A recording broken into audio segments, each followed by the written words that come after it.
sa herë që na dëshirojmë me këqyr vetën se në çfarë dhuntie, dhe në çfarë begatije, dhe në çfarë mirësie jemi, pasi që Allahu na i ka jap ato. Gjithmonë duhet mu ndal dhe me këqyr vetën.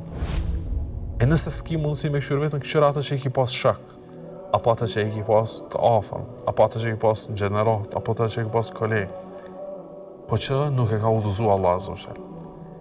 Çka posedon ti dhe çka nuk posedon ai. Ti posedon iman, ai ju. Ti ke gojën e nështrimit ndaj Allahut azza wa jall, ai ju.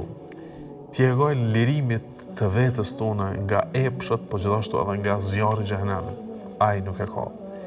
Ti ke synim xhenetin dhe kënaqësinë e Allahut, ai ju. Ti shpreson në ditë kur kime taku Allahun azza wa jall dhe kime pa fytyrën e tij të ndritur, ai ju. Çka synon ai? Epsh. Çka synon ai? Dynja. Çka synon ai? Bredhje, lozje, kënaqësi. Çka synon ai? Harame. Çka synon ai?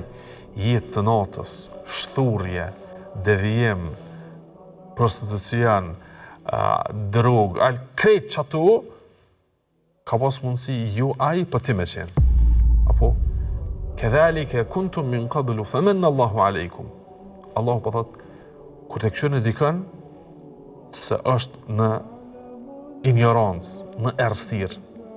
Mos e këshyrni ata veç në errësirë, po kujtojeni kedhalike kuntum min qabl. Në atë format, në qatë gjendje ishit edhe ju. Famanna Allahu alejkum. Por Allah me mirësinë e tij ju nxirr, ju largoi, ju dha udhëzim.